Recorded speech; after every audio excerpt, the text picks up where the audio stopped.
There is a warning from the ancient world that most people have never heard. Or perhaps they've just chosen to ignore it because it's too uncomfortable to accept. It comes from Seneca. He wasn't just a philosopher sitting in an ivory tower. He was a man who walked the razor's edge of power in imperial Rome. And in his 7th letter to Lucilius, he wrote something that should terrify you if you care about your own mind. He said, "I never bring back home the same character that I took abroad with me. Something of that which I have forced to be calm within me is disturbed. Some of the foes that I have routed return again." Think about that for a second. We are told from the moment we enter school that connection is the ultimate virtue, that being social is healthy, that you should always be available, always be part of the group, always be in the mix. But what if that is a lie? What if the relentless proximity to the average isn't making you more human, but is actually dismantling who you are? The thesis here is simple, but it is not for everyone. The crowd, the mass, the group chat operates on a frequency of fear, complaint, and low-level noise. And you cannot touch pitch without getting sticky. To reclaim your power, you don't need to connect more. You need to distance yourself immediately. Let's look at the baseline. If we go back to a state of nature, or even just a few centuries ago, the strong individual possessed a kind of sovereignty over their attention. Solitude wasn't a pathology. It wasn't depression. It was the standard operating mode for anyone focused on survival, creation, or strategy. The silence was where the strategy was born. But look at the world today. We have undergone a seismic shift. Society has effectively pathologized silence. If you are alone, something must be wrong with you. If you don't reply instantly, you are rude. We have created a culture that is terrified of the void. And here is the mechanism of your weakness, the law of social contagion.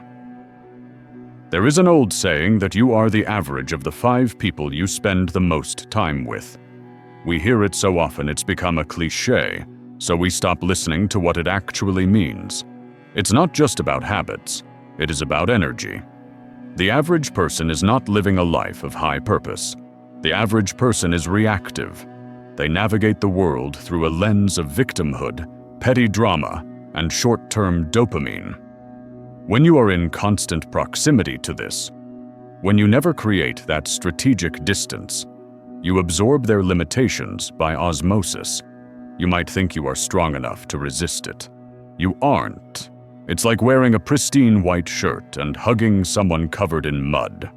It doesn't matter how good your intentions are or how strong the fabric of your shirt is. The mud transfers. The stain remains. By refusing to step back, you are voluntarily allowing the fears and insecurities of the collective to occupy the mental real estate that belongs to your ambition. Now, you might think this is just philosophical cynicism, but the science backs this up with brutal precision. In modern neuroscience, we talk about mirror neurons. This is a biological system designed for empathy and learning. When you see someone in pain, your brain lights up in the same areas, simulating that pain. It's how we learn to survive as tribes. But in the modern world, this mechanism has become a backdoor for weakness. When you surround yourself with people who are chronically anxious, cynical, or aimless, your brain doesn't just hear them. It simulates their state. It rehearses their neurology. You are literally downloading their operating system. If your circle is constantly vibrating with the frequency of, "I can't," "It's too hard," or "Did you hear what she said?" your brain begins to prune its own neural pathways to match that environment. This is why you feel drained after certain interactions. It's not just boredom, it is biological exhaustion. Your system is tired of fighting off the infection of mediocrity. The Socratic idea of reason, or the Stoic idea of resilience, gets suffocated. You cannot outthink a biological imperative to conform. The only way to win is to remove the stimulus. Let's look at a man who understood this better than anyone in history. Marcus Aurelius. He wasn't a monk hiding in a cave. He was the emperor of Rome, the most powerful man on earth. He lived at the absolute center of the noise.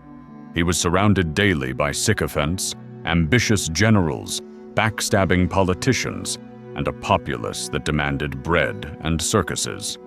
If anyone had an excuse to be caught up in the drama, it was him. But look at what he left us: the Meditations. Scholars often forget that he didn't write this book for publication. The original title was simply Ta Eis Heoton, to himself. Picture him. He's on the damp, cold frontier of the Danube River, fighting the Germanic tribes. The camp is loud, chaotic, smelling of smoke and blood. And yet, late at night, inside his tent, he creates a distance. He withdraws into what he called the inner citadel. He wrote, "The things you think about determine the quality of your mind. Your soul takes on the color of your thoughts." Marcus knew that if he let the minds of his courtiers infiltrate his own, he would cease to be an emperor and become just another politician. He practiced strategic distance. He was in the world, but not of it. He treated the opinions, the panics, and the praises of the mob as noise. This wasn't arrogance. It was a hygiene practice for his soul. He understood that his authority didn't come from being one of the guys. It came from the fact that he possessed a clarity that they lacked, a clarity that could only be manufactured in solitude. This brings us to a hard truth about human dynamics. It's an economic principle, really.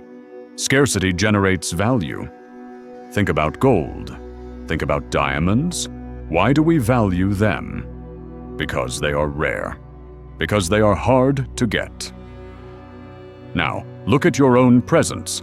There are two types of people in the social marketplace. First, you have the omnipresent. This person is always available. They reply to texts within seconds. They say yes to every coffee, every meeting, every dinner. They are terrified of missing out. And what happens? The world treats them as abundant, low value, disposable. When you are always accessible, you teach people that your time is cheap. You are a commodity. Then you have the selective. This person is rare. Their access is gated. When they speak, people lean in because they don't speak often. When they show up, it's an occasion. By creating distance, you are not being an asshole. You are establishing a boundary of respect. Nietzsche talked about the pathos of distance, the idea that higher values can only be created by separating oneself from the common herd. When you are always available, you are effectively telling the world, I have nothing more important to do than to entertain your boredom. But when you withdraw, when you become unavailable because you are working on your mind, your body, or your mission, you flip the dynamic. You stop seeking validation, and you start commanding respect. How did we get so far away from this? The Stoic teacher Epictetus used to ask his students a brutal question. He would say, if someone handed your body over to a stranger on the street, you would be furious. And yet, you hand over your mind to anyone who comes along, allowing them to disturb you and trouble you. Are you not ashamed? We have evolved, or devolved, into a culture of emotional slavery. We call it community, but often it's just codependency. We have raised a generation that cannot self-regulate. If they feel sad, they need to vent. If they achieve something, they need likes. If they have a thought, they need to post. This is the opposite of the Stoic ideal. It is the death of autarky, self-sufficiency. When you rely on proximity to others to feel okay, you are handing them the keys to your stability. You are letting the mood of the room dictate the mood of your soul. The modern people-pleaser is the ultimate victim of this evolution. They have sacrificed their internal compass for external applause. And the tragedy is, the more they give, the less they are respected. So, how do we apply this? I'm not suggesting you move to a cabin in the woods. That's escapism, not strategy. I'm talking about radical selectivity. Here is the test. It's called the silence test. Stop initiating. Stop filling the gaps in conversation. Stop responding instantly to digital noise. Pull back. When you do this, something painful will happen. The filter of truth will kick in. You will notice that certain people simply fade away, and they stop calling, they stop inviting you. Your immediate reaction will be fear. You will think, I am losing friends. No, you are not losing friends. You are shedding dead weight. You are discovering who was attached to you and who was merely attached to your utility. Who liked you and who just liked having an audience? This is the necessary purge. Seneca advised us to retire into ourselves, not to escape reality, but to sharpen our weapons before returning to it. When you embrace this distance, you stop being reactive. You stop letting the drama of the week hijack your cortisol levels. You become the observer, not the absorbed. We live in a world that is incredibly noisy, frantic, and desperate for attention. The greatest rebellion you can stage in the modern age is to be unreachable, to be the person who is comfortable in the silence, to be the person who doesn't need the group to tell them who they are. Remember, your energy is a finite resource. It is the fuel for your empire. Every minute you spend managing the fragile egos of people who don't matter is a minute stolen from your own potential. So, take a step back. Raise the drawbridge. Let the crowd run in circles while you stand still. It is in that distance that you will find the one thing the world has been trying to hide from you: your own true voice. If you want to learn how to rebuild your mind, how to master your psychology, and how to construct a life that doesn't require validation, then you know what to do. Subscribe. We are building something different here. Welcome to the distance.